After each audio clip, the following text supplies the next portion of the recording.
ये कहानी है एक ऐसे टेस्ट मैच की जिसमें खिलाड़ी मरने मारने पे उतारू थे और खेल का मैदान पूरी तरह से जंग का मैदान बन चुका था, जहां पे गेंदबाज बल्लेबाज को आउट नहीं करना चाहते थे बल्कि उसे मार देना चाहते थे। विश्वास नहीं हो रहा तो ये देखिए, ये है इंडियन दीवार राहुल द्रविड़, जिन्हें अंग्रेज गेंदबाज पीटते जा रहे हैं और ये चुपचाप मार खाए जा रहे हैं। और ये है क्रिकेट का भगवान सचिन पाजी, और ये है अपना सौरभ दादा, जिन पर फिलटॉप बाउंसर गेंदों की झड़ी लगा रखा है। और ये है जहीर खान, जो फिलटॉप से हिसाब बराबर कर रहे हैं। अब ये मैच स्लेजिंग और छींटाकशी से आगे निकल चुका था और खिलाड़ी एक दूसरे के जान के दुश्मन बन गए थे। और इंग्लिश गेंदबाज तो इतने गुस्से में थे कि भारतीय बल्लेबाजों के खून के प्यासे थे। और इस दुश्मनी की शुरुआत होती है एंड्रू फिलटॉप से, जब भारत में अपना टी शर्ट उतार कर मैदान में नंगा नाच करता है, जिसके जवाब में सौरव गांगुली भी अंग्रेजों के घर में टी शर्ट उतार कर लहराते हैं, जिसे देखकर अंग्रेजों का खून खौल उठा था।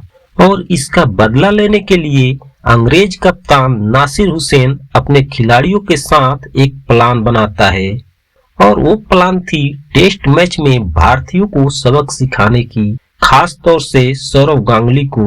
और हुआ भी ऐसा ही। उस 4 टेस्ट मैच की सीरीज के पहले मैच में ही अंग्रेजों ने भारतीय टीम को बुरी तरह से हराया और भारतीय बल्लेबाजी ताश के पत्तों की तरह बिखर गई। मगर दूसरे टेस्ट मैच में टीम इंडिया ने जोरदार पलटवार किया और हारी हुई बाजी को अपने हिम्मत और दिलेरी से मैच को ड्रा में बदल दिया। मगर अब जो सीरीज का तीसरा मुकाबला था वो एक ऐसे ग्राउंड पर था जो मैदान अंग्रेजों का घमंड था, उनका गुरूर था, जहां पे अंग्रेज 103 सालों से हारे नहीं थे। और इसी ग्राउंड का नाम था हेडिंग्ले। इस ग्राउंड को भारतीयों के लिए कब्रिस्तान और मौत का कुआं कहा जाता था। इस ग्राउंड के पीछे खूंखार थी। कहते हैं कि इस मैदान पर मैच शुरू होने से पहले अगर बरसात हो जाती थी तो इस मैदान पर रफ्तार का वह शैतान जाग जाता था, जो गेंदबाजी के दौरान बल्लेबाजों पर उनका काल बनकर बरसता था, जिससे घबराकर बल्लेबाज अपना विकेट फेंक देता था या सीधे हॉस्पिटल पहुंच जाता था। वहीं उधर क्रिकेट पंडितों के अनुसार टीम इंडिया सिर्फ घर की शेर थी। उन लोगों के अनुसार सचिन मैच खत्म करने की क्षमता ही नहीं रखता और द्रविड़ को रन लेने से रोक दो तो वो फ्रस्ट्रेशन में अपना विकेट दे देगा। और गांगुली को तो थोड़ा सा गुस्सा दिलाकर कोई भी आउट कर सकता है। बचे गेंदबाज तो इनका बात ही क्यों करना, क्योंकि ये तो 20 विकेट ले ही नहीं सकते। और इन सब के बीच फंसा वो कप्तान जिनको कल तक फार्म के लाले थे, जिनको कोई भी जरा सा गुस्सा दिलाकर आउट कर देता था, जो अब भी अपनी टी शर्ट निकालने के लिए अंग्रेजों के निशाने पर था और उनकी गालियां खा रहा था। वह कप्तान अब अपने रूम में बैठे अपने टीम के लाइनअप सीट को घूरे जा रहा था। मैच भी एक ऐसे ग्राउंड पर था जहां पर खिलाड़ी फास्ट बॉलिंग खेलने से डरते थे और मैच से पहले इस ग्राउंड पर बरसात हो जाए तो इस ग्राउंड पर अनियमित उछाल, स्पीड और आने वाली बाउंसर सामने वाले बल्लेबाज के हौसले नहीं बल्कि हड्डियां तोड़ देते थे। मैच शुरू होने से पहले रात को इस ग्राउंड पर जमकर बारिश होती है। इस हेडिंग्ले के मैदान का इतिहास रहा था कि बरसात के बाद पहले बल्लेबाजी करने वाली टीम 100 रनों से ज्यादा नहीं बना पाती थी। सुबह दोनों टीमों के कप्तान टॉस के लिए मैदान पर कदम रखते हैं।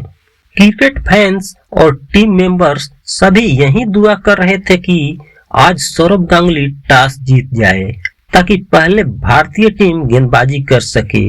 उधर टॉस का सिक्का उछाला जाता है और सौरव गांगुली टॉस जीत जाते हैं।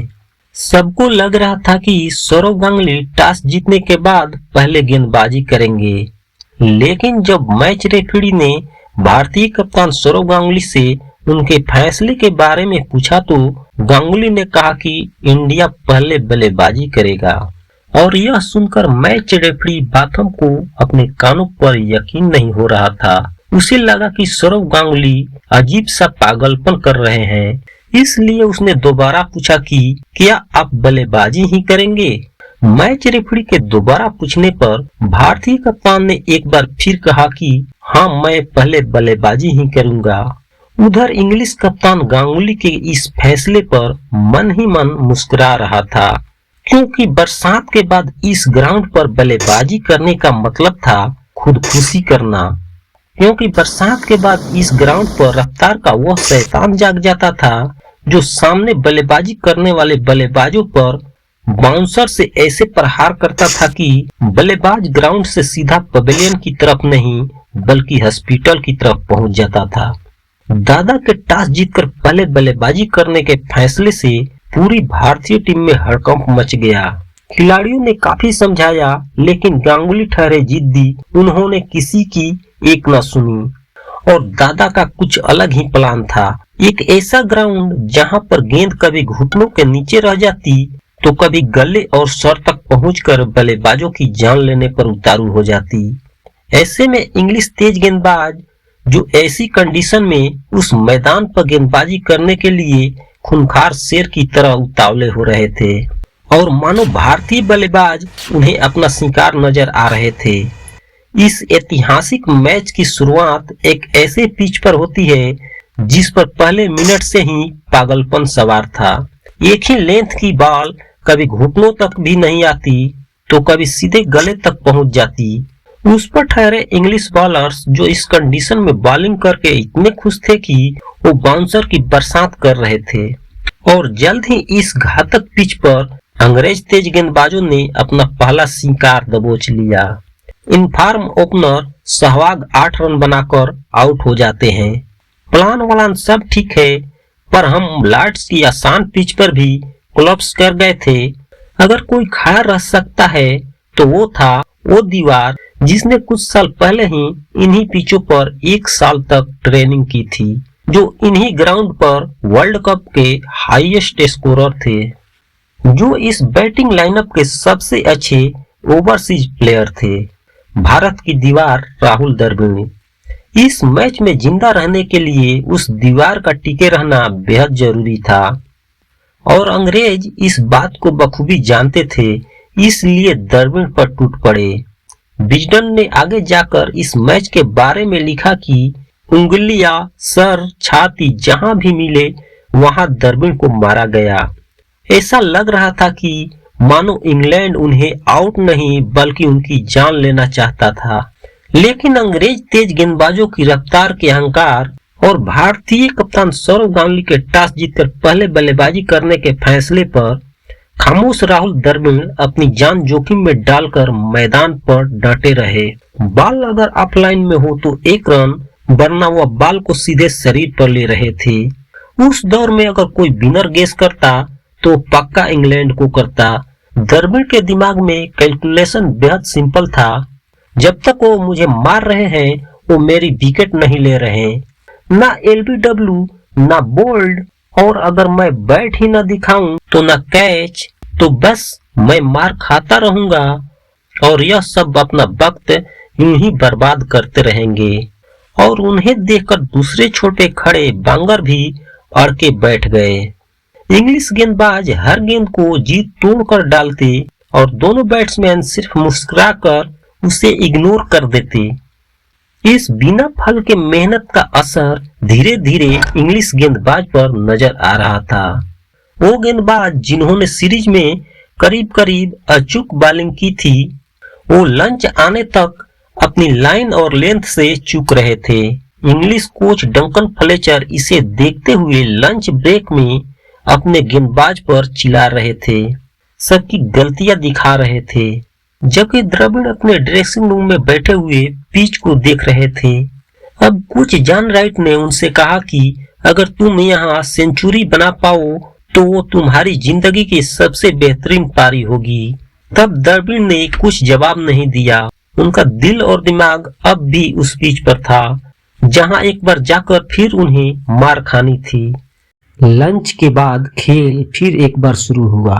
बांगर अपने अंदाज में खेल रहे थे तो राहुल द्रविड़ अपने अंदाज में। संजय बांगर 185 रन पर आउट हुए, मगर उनका ये 68 रन का पारी अद्भुत था, क्योंकि खतरनाक और जानलेवा पिच पर 268 बॉल खेल गए थे।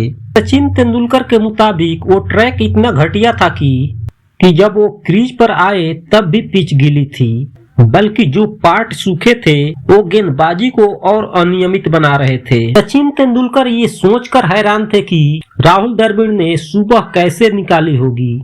इसलिए शायद जब द्रविड़ ने अपनी 220 बॉल की 330 मिनट लंबी सेंचुरी पूरी की तो सचिन ने उस इनिंग को राहुल द्रविड़ के जिंदगी के सबसे बेहतरीन पारी का दर्जा दिया था। वो पारी जिसने इस दिन के अंत तक भारत को सिर्फ एक विकेट पर 236 रन पर जाके पहुंचा दिया था। भारत अपने प्लान का पहला पड़ाव हासिल कर चुका था, पर इससे न तो द्रविड़ संतुष्ट थे और न ही सचिन, क्योंकि दोनों ने कई बार उनके आउट होने पर पारी को बिखरते हुए देखा था। इसलिए दोनों जब तक हो सके क्रीज पर रहना चाहते थे, खास करके सचिन, क्योंकि उस दूसरे दिन सचिन का स्वागत करने के लिए पूरा ग्राउंड उनके यॉर्कशायर के फैंस से भरा होना था। आज से 12 साल पहले जब सचिन सिर्फ 19 साल के थे, तब उन्होंने फॉरेन पिचेस पर ट्रेनिंग के लिए यॉर्कशायर की डोमेस्टिक टीम में ज्वाइन की थी, जिसका होम ग्राउंड था हेडिंग्ले। उस समय उनकी उम्र को देखते हुए हर कोई उनको अपने छोटे बेटे की तरह ट्रीट करता था, और आज उनका बेटा दुनिया भर में मशहूर होने के बाद घर लौट रहा था, तो लाजमी था कि पूरा ग्राउंड यॉर्कशायर के लोगों से भरा हुआ होना था। हर कोई सचिन से एक यादगार पारी की उम्मीद कर रहा था, और थैंकफुली इस बार पिच ने भी उनका साथ दिया। अब भी वो पिच किसी भी एंगल से शांत नहीं हुई थी, बस फर्क इतना था कि कल जहां हर एक बॉलर को संभाल कर खेलना पड़ता था, वहां आज कुछ गेंदबाज को टारगेट किया जा सकता था। हुआ भी ऐसा ही। ट्विडर और होगार्ड को सचिन और द्रविड़ ने अपने रडार पर लेना शुरू कर दिया। जहां कल पूरे दिन में सिर्फ 32 चौके मारे गए थे, वहां आज सिर्फ पहले सेशन में 17 चौके मार दिए गए, जिनमें से 12 आए होगार्ड और ट्विडर की बॉलिंग पर। फाइनली जब द्रविड़ 148 रन बनाकर आउट हुए, तब दोनों ने मिलकर भारत को 335 रन तक पहुंचा दिया था। मैच अब पूरी तरह भारत के कब्जे में था। आशा यही थी कि अब बचे हुए प्लेयर्स इस स्कोर को उस पॉइंट तक ले जाएंगे जहां पर इंग्लैंड को वापस आना करीब करीब नामुमकिन हो जाएगा, और यही करने उतरे थे भारत के कप्तान सौरव गांगुली। पर उनके ग्राउंड पर उतरते ही मानो उस ग्राउंड में एक बिजली सी दौड़ गई। जो गेंदबाज हताश, थके हुए, पीटे हुए दिख रहे थे, वो दादा के आते ही मानो उठ खड़े हुए। कंडीशन एक और, स्कोर एक और दादा एक और, क्योंकि अंग्रेजों का प्लान था कि मैच हारो या जीतो, लेकिन सौरव गांगुली को सबक सिखाना जरूरी है।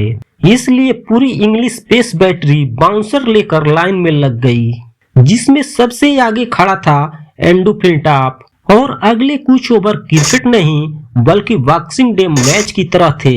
उधर सचिन भी जाइल्स को संभल कर खेल रहे थे। दोनों को मिलाकर हर ओवर में मेडन जाने लगा। तब फाइनली इन सब से तंग आकर सचिन और दादा ने मैच के बीचों बीच डिसाइड किया कि आगे से सचिन फिलिटॉप का सामना करेंगे और दादा जाइल्स का, फिर चाहे रन बने या न बने। हर ओवर में जल्दी से जल्दी स्ट्राइक पर पहुंचो और अपने अपने बॉलर को संभालो। अब दादा के लिए यह ठीक था, वो अपने फेवरेट लेग स्पिनर का सामना कर रहे थे, पर सचिन के लिए इसका मतलब था कि वो फिलिटॉप को खेलेंगे। फिलिटॉप वो भूखा शेर जिनके मुंह का निवाला सचिन ने छीन लिया था। तो अगले कुछ ओवर्स में सचिन की वो कुटाई हुई कि फाइनली लंच ब्रेक पर दोनों प्लेयर्स पवेलियन लौटे तो दादा ने पैड उतारकर सचिन से कहा, वो बीच वाले फिलिटॉप का स्पेल हमने क्या झेला है। तब सचिन ने फटाक से जवाब दिया, हमने झेला है साला, मैंने झेला है। अब सचिन को गाली देते हुए किसी ने भी नहीं सुना था, और यंगस्टर के सामने तो कभी नहीं। इसलिए यह लाइन सुनते ही पूरा पवेलियन सचिन को घूरने लगा और फिर जोर जोर से हंसने लगा। यह हंसी इस बात की गवाह थी कि फाइनली 2 दिनों के कड़े संघर्ष के बाद अब वो पिच शांत होने लगी थी और सचिन और गांगुली यह देखते हुए ईंट का जवाब पत्थर से देना शुरू कर देते हैं। पहले जो बाउंसर झेले जा रहे थे अब वो सीधे हुक या पुल कर दिए गए और जाइल्स को तो दादा बकरा बनाकर मार रहे थे। इसी बीच पिच और आसान होती चली गई और इंडिया का स्कोरिंग रेट बढ़ता चला गया। दिन खत्म होते होते दोनों इस पॉइंट तक सेट हो गए थे कि जब एम्पायर्स ने दादा को लाइट्स ऑफर करने की कोशिश की तो दादा ने सीधे मना कर दिया और फिर अगले 1 घंटे तक दोनों मिलकर T20 खेलने लगे। जहां इंग्लिश फील्डर्स को गेंद देखने में भी दिक्कत हो रही थी, वहां दोनों खिलाड़ी गेंद को फुटबॉल समझकर मार रहे थे। जब तक दादा आउट हुए तब तक उन दोनों ने मिलकर 11 ओवर्स में 96 रन ठोक दिए थे। इंडियन क्रिकेट इतिहास में पहली बार 3 लगातार 150 रनों की पार्टनरशिप हुई थी और हिंडिंगले के उस दलदल पर इंडिया ने एक पहाड़ जैसा टोटल खड़ा कर दिया था। अगले दिन इंग्लैंड ने एक के बाद एक 4 आसान कैच ड्रॉप किए थे और एंड में हालत ऐसी हो गई थी कि अपने डबल सेंचुरी से 7 रन पहले आउट हुए सचिन तेंदुलकर। सचिन निराश होने की जगह जोर जोर से हंस रहे थे, खास करके तब जब भज्जी ने उस जीवन दान के जवाब में तबातोड़ 4 चौके जड़ दिए। जहां अब तक इस सीरीज में हम एक बार भी उन्हें ऑल आउट करने में नाकाम हुए थे, वहीं इस बार वो हमें ऑल आउट नहीं कर पाए थे। दादा के इनिंग डिक्लेयर करने पर इंडिया के 2 विकेट्स अब भी बाकी थे और स्कोर था 628 रन। उस समय इंडिया का चौथा सबसे बड़ा स्कोर और इंडिया के बाहर का हाईएस्ट टोटल।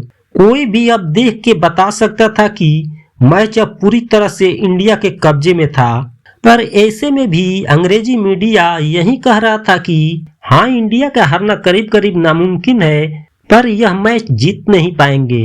इंग्लिश मीडिया का तो ठीक था, लेकिन इंडियन मीडिया भी अंत में यही कह रहा था कि जीतने का सारा दारोमदार आखिरकार भज्जी और कुंबले के कंधों पर है। यानी वो पिच जहां तेज गेंदबाजों ने कहर बरपा रखा था, वहां भारत की जीत की जिम्मेदारी स्पिनर्स के कंधों पर थी। सचिन के ऑटोग्राफी के अनुसार जब हम फील्डिंग करने उतरे थे तब हर कोई ज्यादा मोटिवेट था और पहले ही डिसाइड हो चुका था कि किसी भी बैट्समैन को सेटल होने का मौका नहीं देंगे। इसलिए जैसे ही कोई आता उसे एक एक करके हर कोई उकसाने की कोशिश करता और फिर दादा ने आग में तेल डालते हुए और 12वें ओवर में ही स्पिनर से गेंदबाजी करवानी शुरू कर दी। नए गेंद से ग्रीन ट्रैक पर स्पिन गेंदबाजी, यकीन मानिए इस लेवल का रिस्क अगर कोई ले सकता था तो वो सौरव गांगुली ही थे। गांगुली ने अंग्रेजों को चुनौती दी कि मार सको तो मारो और जल्दी ही यह तरकीब अपना जलवा दिखाने लगा। राब एक आसान सा कैच जहीर खान के गेंद पर दे बैठे। फिर भी इस सीरीज के हाईएस्ट रन स्कोरर माइकल वान सेट होते दिख रहे थे। अब तक उन्होंने 2 टेस्ट में 2 सेंचुरी मारी थी और अब भी उन्होंने 80 गेंदों में अपनी हाफ सेंचुरी तक पूरी कर ली थी। पर फिर अगरकर के बॉलिंग पर 1 मिनट के लिए उनका ध्यान हटा और गेंद सीधा सहवाग के हाथों में चली गई और इसी के साथ मैदान पर हल्की सी बारिश की बछौर शुरू हो गई, जिससे हेडिंग्ले का वो शैतान फिर से जाग उठा। नासिर हुसैन भी चलते बने और जहां बारिश के पहले कुंबले प्लेयर्स पे भारी पड़ रहे थे, बारिश के ठीक बाद भज्जी की फ्लाइटेड गेंदे अपना करिश्मा दिखाने लगी। फिलटॉप और कराली एक के बाद एक लगातार गेंदों पर आउट हो गए। हैट्रिक रोकने आए ट्विटर ने भज्जी की हैट्रिक तो रोक दी, पर वो हेडिंग्ले के शैतान को ना रोक पाए और जल्द ही अगरकर के हाथों चढ़ गए। जो बची खुची कसर थी वो दोनों स्पिनर्स ने पूरी कर दी और इंग्लैंड 273 रनों पर ऑल आउट हो गया। क्रिकेट की शायद यही एक अनोखी बात है कि दिन बदलते ज्यादा देर नहीं लगती। जहां पहले टेस्ट में नासिर हुसैन इंडिया को फॉलोऑन देने की सोच रहे थे, वहीं उसके 3 हफ्ते बाद गांगुली इंग्लैंड को फॉलोऑन देने की सोच रहे थे। पर जहां नासिर ने सेफली खेलने का ऑप्शन लिया था, वहीं दादा की डिक्शनरी में शायद सेफ नाम का कोई वर्ड ही नहीं था। उन्होंने झट से इंग्लैंड को फॉलो ऑन दे दिया और एक बार फिर से अपने स्पिनर्स को खुला छोड़ दिया। उस पर अगरकर की एक नॉर्मल सी बॉल पर बान का मिस प्ले करके आउट हो जाना ऐसा लग रहा था कि यह दिन भारत के लिए ही बनाया गया हो। रॉब की और मार्क बाउचर पारी संभाल ही रहे थे कि लंच के ठीक बाद कुंबले ने रॉब की को आउट कर दिया। फिर नासिर हुसैन का चेहरा देखने लायक था जब नॉन स्ट्राइकर एंड पर खड़े होकर उन्होंने मार्क बाउचर और कराली दोनों को एकदम नॉर्मल सी बॉल पर खराब शॉट खेलकर आउट होते हुए देखा। इंग्लैंड के हिसाब से बनाई गई पिच और उसके ऊपर मंडराते हुए बादल और उसके बाद भी मैच इतनी बुरी तरह से हार जाना नासिर हुसैन को हरगिज मंजूर नहीं था। और अब इनिंग के टॉप स्कोरर एलेक्स स्टीवर्ट के क्रीज पर आने के बाद वो धीरे धीरे एक पार्टनरशिप खड़ी करने लगे। एक और दोनों स्पिनर्स के मेडन आते जा रहे थे तो वहीं दूसरी ओर पेसर्स के बाउंसर की भरमार थी। यहाँ तक कि 150 से 200 बनाने के बीच पहुंचते पहुंचते उनको करीब 150 गेंदें लग गई थी। पर जिस कप्तान ने क्रैप्स होने के बावजूद पहले टेस्ट को इंग्लैंड के तरफ घुमाया था वह आसानी से थोड़े ही हार मानने वाला था। बस जिस तरह सचिन और द्रविड़ ने धीरे धीरे गेम का मोमेंटम बदला था उसी तरह इंग्लैंड 148 पे 4 से उठकर दिन खत्म होने तक 239 पर 4 पहुंच गई। जीतने का कोई चांस नहीं और पूरा मैच मिडिल ऑर्डर के कंधों पर करीब करीब वही सिचुएशन जो लास्ट मैच में इंडिया की थी। इस मैच को बचाने के लिए वही जज्बा दिखाना पड़ता जो उस दिन दादा और सचिन ने दिखाई थी।